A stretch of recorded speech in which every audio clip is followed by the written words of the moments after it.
ഓണക്കായിട്ട് എന്തൊക്കെ പരിപാടി, ഞാനൊരു പായസം ഉണ്ടാക്കിയാലോ എന്നിങ്ങനെ ആലോചിച്ചു. കാരണം റീല് തുടങ്ങിയാൽ അപ്പൊ തന്നെ സദ്യയും ഓണ മത്സരവും പായസവും ഇതൊക്കെ തന്നെയാണല്ലോ. അപ്പൊ പിന്നെ എന്തായാലും നമുക്ക് ഇങ്ങനെ ബീഹാറിൽ വെറുതെ ഇരിക്കാൻ പറ്റൂല.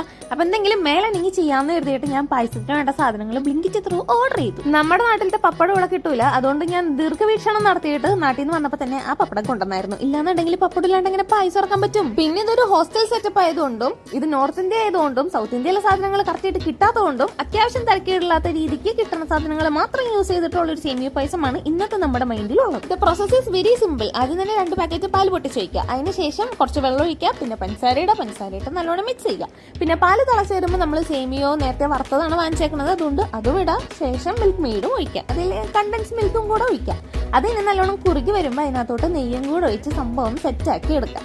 ഇത്രയേ ഉള്ളൂ സെറ്റപ്പ്, മീൻസ് പരിപാടി. പക്ഷെ ഞാൻ എന്താ ചെയ്തതെന്ന് വെച്ചാല് ഒരു ഇത്തിരിക്കോളം പാത്രത്തിൽ കുറേ പായസം ഉണ്ടാക്കാൻ നോക്കിയിട്ട് പാത്രം കഴിഞ്ഞു പോണ രീതിക്കൊക്കെയാണ് സംഭവം ഉണ്ടായി വന്നത്. പിന്നെ നമ്മൾ ഇടയ്ക്കിടയ്ക്ക് ടേസ്റ്റ് വെക്കണം, ഇല്ലാന്നുണ്ടെങ്കിൽ ടേസ്റ്റ് മാറിയാലും നമുക്കറിയാൻ പറ്റില്ലല്ലോ. ഇപ്പൊ പഞ്ചസാര വേണോ നെയ്യ് വേണോ എന്ത് വേണം എന്നൊക്കെ നമ്മൾ നേരത്തെ തന്നെ കണ്ടുപിടിക്കണം.